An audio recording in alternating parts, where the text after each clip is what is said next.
بسم اللہ الرحمن الرحیم۔ السلام علیکم۔ میں اپنی بیٹی کے ساتھ ایک بیوہ جیسی زندگی گزار رہی تھی۔ میری 16 سالہ بیٹی جو اب کالج جانے لگی تھی اکثر اپنے باپ کے بارے میں سوال کرتی، مگر میں اسے کوئی جواب نہ دے پاتی کیونکہ یہ ایک ایسا راز تھا جس سے میں فی الحال پردہ اٹھانا نہیں چاہتی تھی۔ میری بیٹی مجھ سے بہت محبت کرتی تھی۔ شام کو سونے سے پہلے میرے پاس ٹیبل پر سبھی چیزیں مہیا کر دیتی، کسی نرس کی طرح میرا خیال رکھتی تھی۔ سبھی لوگ کہتے تھے کہ تمہاری بیٹی تمہارے بڑھاپے کا سہارا ثابت ہوگی، اور صحیح بات یہی تھی۔ مگر کچھ دنوں سے مجھے لگنے لگا تھا کہ میری بیٹی پہلے کی طرح نہیں رہتی، اور نہ اس کے چہرے پر وہ ہنسی رہتی ہے، اور نہ ہی وہ زیادہ لوگوں سے ملنا جلنا پسند کرتی ہے۔ اس کی گمسم رہنے کی عادت نے مجھے پریشان کر دیا۔ آج بھی وہ میرے سامنے بیٹھی تھی، میرے ٹیبل پر چیزیں سرچ کر رہی تھی کہ اچانک کچھ سوچ کر بولی، اماں آپ کی شادی کب ہوئی تھی؟ بیٹی تم ایسی باتیں کیوں پوچھتی رہتی ہو؟ بتائیں نا، ابا کہاں ہوتے ہیں؟ بیٹی تمہارے ابا خدا کو پیارے ہو گئے ہیں، اب وہ ہمارے پاس بھی نہیں آ سکتے، اور بہتر ہے کہ تم بھی ان کو یاد کرنا چھوڑ دو، ان کی روح کو تکلیف مت دو۔ میں نے کہا تو وہ الجھ گئی، نہیں اماں، میں ان کی قبر پر جانا چاہتی ہوں اور ان کے لیے دعا کرنا چاہتی ہوں۔ آپ مجھے یہ تو بتائیں کہ ان کو دفنایا کہاں گیا تھا؟ وہ تو میرے سر ہی ہو گئی تھی۔ تمہیں بال سے کھال اتارنے کو کس نے کہا ہے؟ جتنی بات بتائی جائے اس پر خاموش ہو جایا کرو۔ مجھے معمولی کی طرح غصہ آ گیا۔ میری بیٹی جو مجھ سے روزانہ ایک ہی سوال کرتی تھی کہ اس کا باپ کہاں ہے، اور میں روزانہ ہی اسے ڈال دیتی تھی، مگر اب اس کی باتوں سے لگنے لگا تھا جیسے اس سے یہ بات چھپانا مشکل ہو گیا ہے۔ ایک رات میں سوئی تو پیاس کی وجہ سے آنکھ کھل گئی۔ پہلو میں دیکھا تو بیٹی نہیں تھی۔ ماریا کہاں گئی ہو بیٹا؟ میں نے اسے آواز دی، مگر آواز نہ آئی۔ مجھے اپنی بیٹی پر شک وغیرہ تو نہیں تھا، مگر آج کل اس کا چپ چپ رہنا اور پھر میرے کمرے میں بھی نہ آنا خطرے کی علامت تھا، مگر میں نے اسے سنجیدگی سے نہ لیا۔ میرا خیال تھا کہ میری بیٹی کو جو بھی پریشانی ہے وہ وقت گزرنے کے ساتھ ساتھ ٹھیک ہو جائے گی۔ ویسے بھی میری بیٹی مضبوط اعصاب کی مالک تھی، مگر میرا اندازہ غلط نکلا تھا۔ صبح میں اٹھی تو ماریا کہیں بھی نظر نہ آ رہی تھی۔ میں نے اسے بہت پکارا، مگر اس نے کوئی جواب نہ دیا۔ تب میری نظر ڈرائنگ روم پر پڑی، جس کا دروازہ اندر سے لاک تھا۔ مجھے حیرت ہوئی کہ ماریا ڈرائنگ روم میں کیا کر رہی ہے، جبکہ رات کو بھی وہ کمرے میں موجود نہیں تھی۔ میں نے ماریا کے کمرے پر دستک دی، اسے بلایا، آواز دی، مگر اس نے کسی آواز کا جواب نہ دیا۔ تنگ آ کر میں نے پڑوس سے ایک آدمی کو بلایا جو بجلی کا کام بھی کرتا تھا اور کارپینٹر بھی تھا۔ اس سے پہلے کہ صغیر دروازہ کھولتا، میری بیٹی نے دروازہ اندر سے خود ہی کھول دیا۔ میں نے دیکھا کہ اس کی آنکھوں میں لال دوڑے دوڑ رہے تھے، جبکہ چہرے پر سکون پھیلا ہوا تھا۔ کارپینٹر کو میں نے یہ بتانا مناسب نہیں سمجھا کہ میری بیٹی دروازہ کیوں نہیں کھول رہی تھی۔ میں نے اسے یہی کہا تھا کہ کمرے کی چابی نہیں مل رہی۔ میری بیٹی کو سامنے دیکھ کر وہ بھی ساری بات سمجھ گیا تھا، اس لیے خود ہی گھر سے باہر چلا گیا۔ دروازہ بند کرنے کے بعد میں نے ماریا کی کلاس لینا شروع کر دی کہ ماریا یہ کیا بدتمیزی ہے، میں کب سے تمہارا دروازہ بجا رہی تھی، تمہیں احساس بھی ہے کہ تمہاری بوڑھی ماں کی کیا حالت ہے؟ مجھے اپنی ہڈیوں اور جوڑوں کا درد یاد آنے لگا تھا، جس کی وجہ سے مجھ سے اٹھا بھی نہ جاتا تھا۔ سارا دن بستر پر پڑی رہتی تھی، بڑی مشکل سے اپنے کاروبار کا حساب کتاب دیکھ رہی تھی۔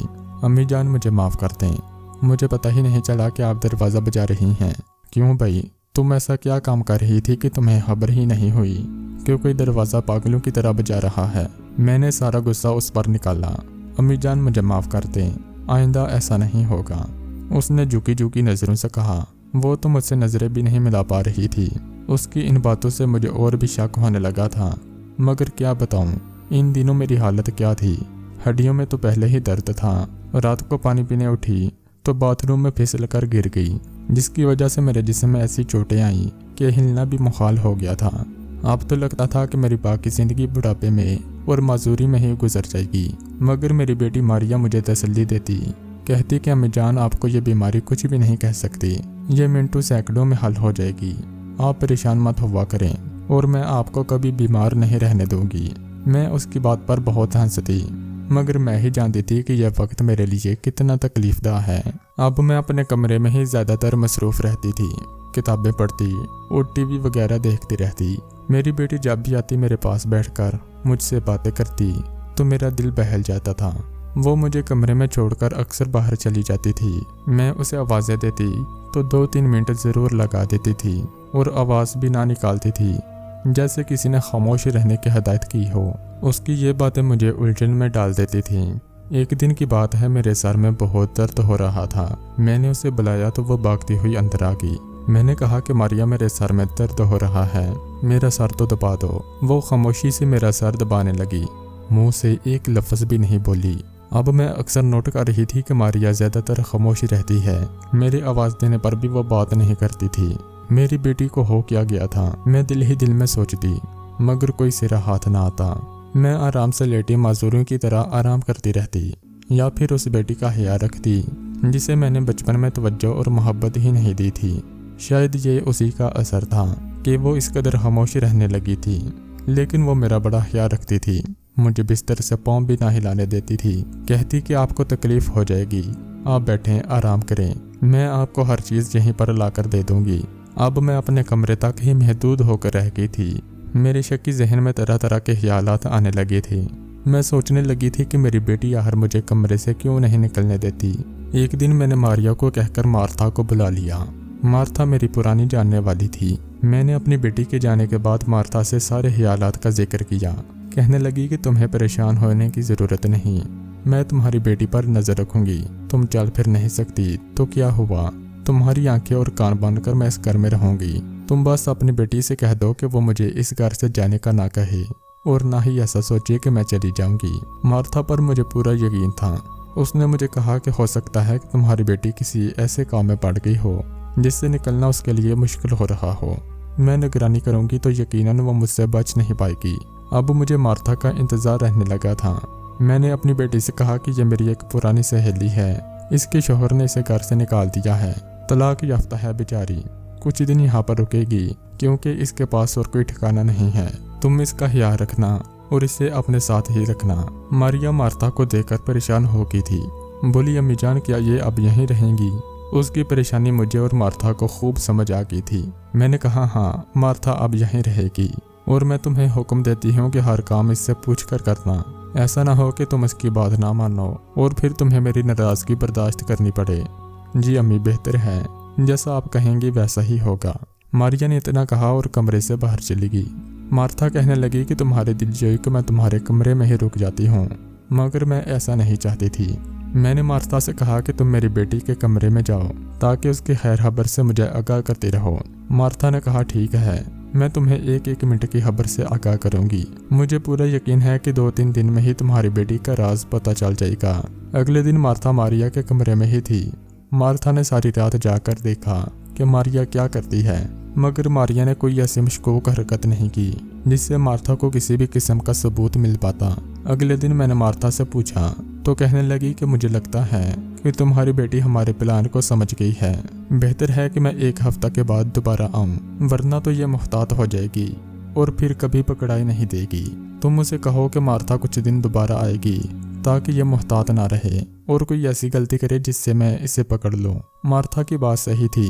मैंने अपनी बेटी से कहा कि मार्था अब हमेशा के लिए यहाँ से चली गई है, बस तुम एक दिन उसे बर्दाश्त कर लो। मेरा ख्याल था कि आज की रात मार्था को अपने कमरे में ठहराऊंगी और उससे कहूंगी कि वो जाकर मारिया के कमरे में जाके कि वो क्या कर रही है। मार्था ने भी ठान ली थी कि आज मारिया की बात का सुराग लगा कर रहेगी। आधी रात का वक्त था। मारिया मुझसे दूर दूसरे कमरे में सो रही थी। मैंने मार्था से कहा कि वो उठकर जाए और जाकर मारिया के कमरे में जाके। मार्था गई और काफ़ी देर के बाद वापस आई। कहने लगी कि मैं तुम्हारी बेटी के कमरे के 4 चक्कर लगा कर आई हूँ, तो फिर क्या नतीजा निकला?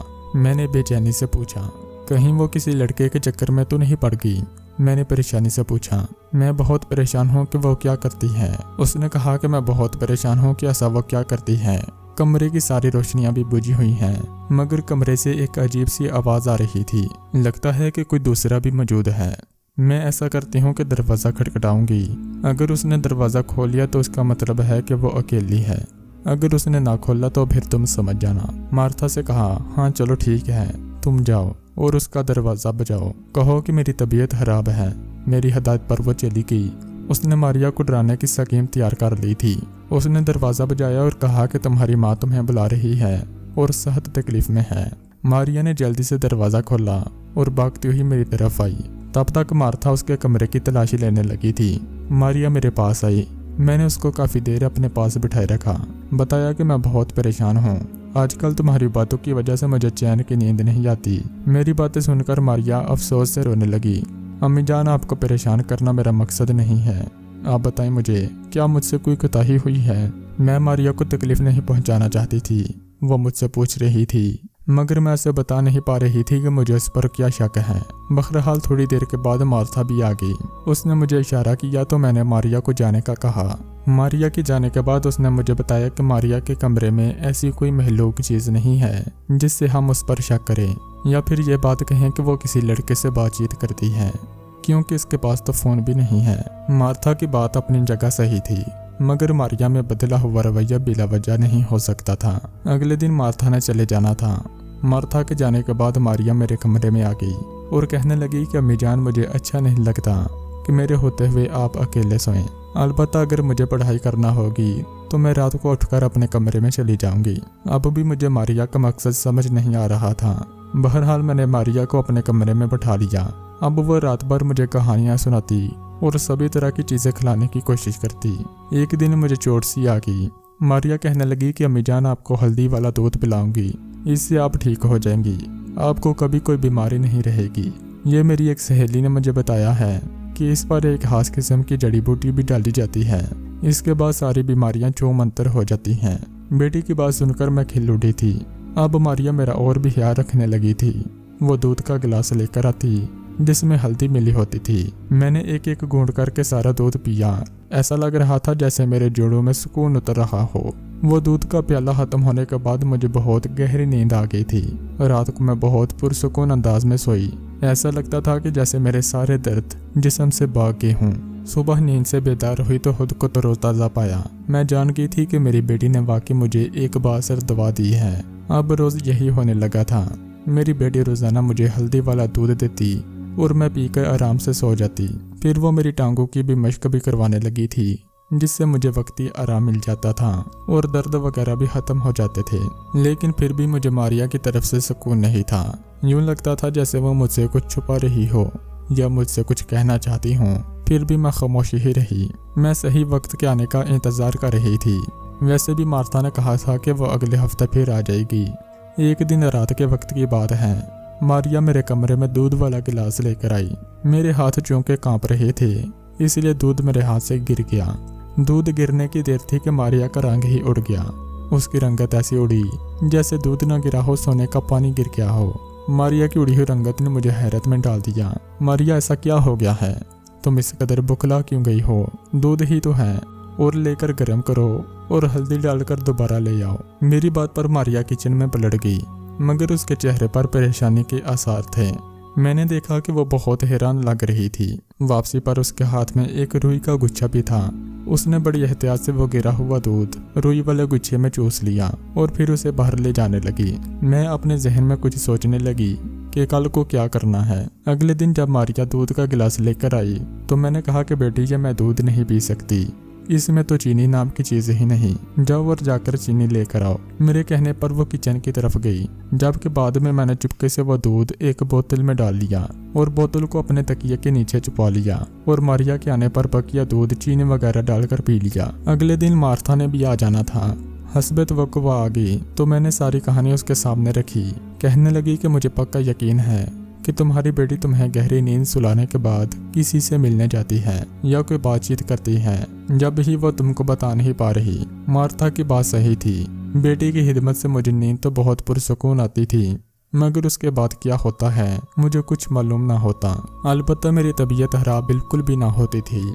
मैं खुद को हशाश बशाश महसूस करती थी, जिससे मैं एक नई तवानाई सी आ जाती थी। मार्था के मुताबिक बाद नशा ऐसा भी होता है जिससे इंसान को वक्ती तवानाई महसूस होती है। लगता है कि तुम्हारी बेटी तुम्हें कोई ऐसा दवा पिलाती है ताकि तुम वक्ती तौर पर अच्छा महसूस करो। मार्था की बात भी सही थी और उस दिन के लिए मैंने बोतल में दूध इकट्ठा करके रखा था। मैंने वो बोतल मार्था के हवाले की और उसे किसी मुस्तंद लेबॉरेटरी से टेस्ट करवाने का कहा ताकि पता चले कि हर मेरी बेटी दूध में ऐसा क्या मिलाती है कि दूध गिरने की वजह से वो इस कदर परेशान हो गई थी। मार्था मेरा लिया हुआ नमूना लेकर लेबॉरेटरी गई। 1000 रुपये फीस देकर पता चला कि इसमें तो और कुछ भी नहीं सिवाय स्याही के। तो क्या मेरी बेटी मुझे नीले रंग की स्याही पिलाती थी? मैं बुखला गई थी। समझ नहीं आ रहा था कि आखिर मारिया का मुझे स्याही पिलाने का क्या मकसद था। काफ़ी तहकीक के बाद भी किसी भी किस्म की नशावर दवा दूध में नहीं पाई गई थी। तभी मैंने मारिया से बात करने का फैसला किया। यूं तो वो बताने वाली नहीं थी, मगर मैंने उसके सर पर अपनी कसम रखी तो उसने मुझे सारी हकीकत से आगाह कर दिया। कहने लगी कि अम्मी जान, आप तो इस्लाम से बहुत दूर हैं। आप जानती हैं कि आपने अब्बा के साथ जो भी किया है मुझे सब मालूम हो चुका है। मैं अब्बा से अभी भी मिलती हूँ, वो मुझे हर बात बताते हैं और उन्होंने बताया है कि आपने उनको जिंदा मारने की कोशिश भी की थी, मगर उन्होंने आपको माफ़ कर दिया है। वो चाहें तो आपको नुकसान पहुंचा सकते हैं, मगर उन्होंने सारी ज़िंदगी सब्र किया और शायद उनके सब्र का नतीजा यही था कि अल्लाह ने उन्हें मुझसे मिलवा दिया। मुझे जब सारी हकीकत का इल्म हुआ तो मैंने आपसे सवाल जवाब किए तो आपके पास भी कोई माकूल जवाब नहीं था। मुझे अपने बाप की बातों पर यकीन तो करना ही था और वो सच ही कहते थे। आपने उनको धोखा दिया है, मगर उन्होंने ही यह मुझे तालीम दी है कि आपसे इस बारे में कोई भी सवाल जवाब ना करूं और ना ही इस बिना पर आपसे नफरत करूं, क्योंकि हिदायत देने वाली ज़ात अल्लाह ताला की है। बस अब्बू के सलूक ने मुझे अपना गरोदीद बना लिया था। मैं उनसे मिलने लगी थी, तभी मैंने आपकी बीमारी का जिक्र किया तो उन्होंने मुझे कागज़ पर कुछ लिख कर दिया। कहा कि यह घोल कर पिला दो, क्योंकि दम दरू तो आपने करने नहीं देने थे, जबकि मेरे मुसलमान होने का भी मैं आपको बताना नहीं चाहती थी।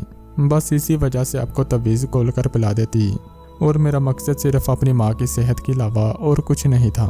मैं नहीं चाहती थी कि आप इस्लाम से नफरत करें और मैं आप पर जोर ज़बरदस्ती भी तो नहीं कर सकती थी। आप जैसे चाहें अपनी ज़िंदगी गुजारें। मारिया खामोश हुई तो मेरे तो जैसे दिल की दुनिया ही बदल चुकी थी। मैंने उस तवीज़ के ज़रिए असर अपनी खोई हुई ज़िंदगी दोबारा हासिल की थी। मैंने वो मौजज़ा देखा था जो शायद सच्चे दिल से ईमान लाने के लिए काफ़ी था। इस वाक़े के बाद मैंने अपने शोहर से रजू कर लिया, अपनी बेटी से भी माफ़ी मांगी और अपने शोहर के साथ एक नई ज़िंदगी का आगाज़ किया। अगर आपको ये वीडियो अच्छी लगी है तो वीडियो को लाइक करें और मज़ीद इस तरह की वीडियोस के लिए हमारे चैनल को सब्सक्राइब करें। अल्लाह हाफिज़।